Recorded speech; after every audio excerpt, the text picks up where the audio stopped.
সবার একটাই কথা স্যার, আমার ভাইরা এসে বলে একটা কথা, আমি শুনতে পাই না, অমুক শুনতে পাই না, হাসপাতালে আমার বোনরা হয়নি হয়, আমার বোনরা এখানে ইফটিজিং এর শিকার হয়।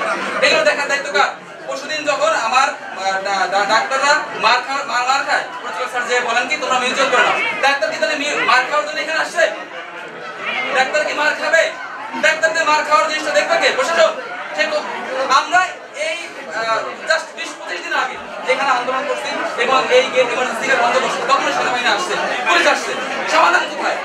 ইভেন লাস্ট এক সপ্তাহ আগে সোমবার আমাদের মিড লেভেল ডাক্তার ইমরান স্যারকে মারার হুমকি দিয়েছে, তাও সেনাবাহিনীর হুমকি দেওয়া হয়েছে। স্যার তাহলে এই সমাধানগুলো কোথায়? লাস্ট 2 মাসে স্যার বহুত হয়রানির শিকার হয়েছে, আমরা স্টুডেন্টরা হয়রানির শিকার হয়েছি। আমরা তো ধৈর্য ধরছি স্যার, আমরা আর ধৈর্য ধরতে চাই না। আমি সকলের পক্ষ থেকে আপনাদের আমি রিকোয়েস্ট করতেছি যে আপনারা ধৈর্য ধারণ করুন।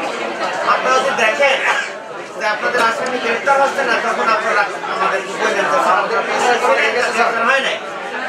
আর পরিচালককে হবে না হবে সেটা আমাদেরও কিছু মানে আমাদের কোথাও কিছু আসবে যাবে না, আর আপনাদের কোথাও কিছু আসবে যাবে না। মিনিস্ট্রি থেকে আমি জানাবো সার্বিক অবস্থা, তারা যদি মনে করে যে স্যার সরকার কি হবে এটাও তো আমরা জানতাম না স্যার, সরকার প্রধান কি হবে এটাও তো আমরা জেনে আন্দোলন করতে যাই না স্যার। সরকার বলতে কি বুঝো?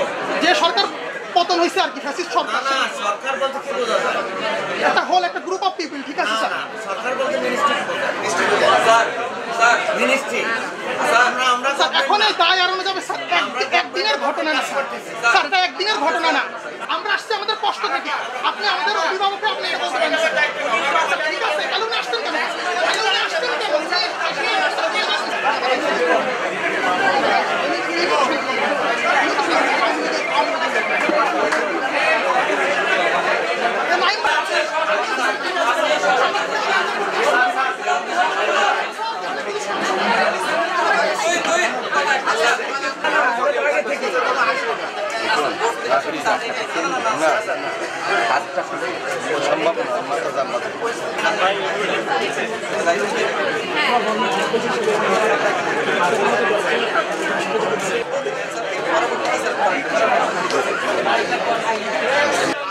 পরিচালক হিসেবে এই হাসপাতাল পরিচালনা করতে অপরাধ বিধায় আমি স্বেচ্ছায় সজ্ঞানে অর্থ হাসপাতালের পরিচালনার দায়িত্ব থেকে বিরত আছি।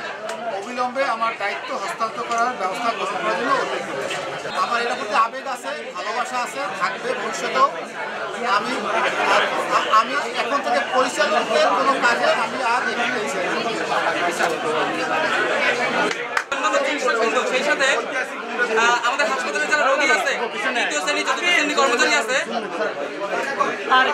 যারা আছেন তাদের সকলের দাবির ঐক্যমত্যের ভিত্তিতে আমাদের পরিচালক স্যার আজকে থেকে আমাদের এখান থেকে চলে যাচ্ছেন। আমরা চাই যে একজন ভালো যোগ্য কেউ এখানে আসুক, এবং আমাদের অনুরোধ সরকারের কাছে, মিনিস্ট্রির কাছে আমাদের অনুরোধ এখানে একজন সেনাবাহিনীর যোগ্য কাউকে যেন এখানে দেওয়া হয়।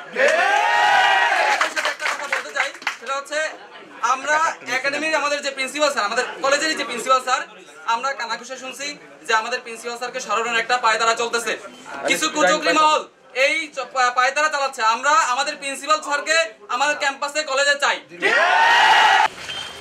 স্যার যদি একটু বলতেন স্যার।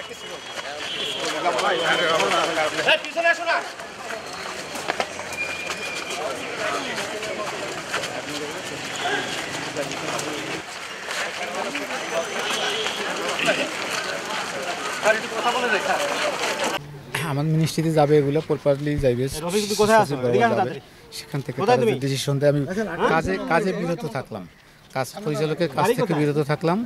মিনিস্ট্রি আমাকে যেভাবে সিদ্ধান্ত দেয় সেই অনুযায়ী কাজ করবো।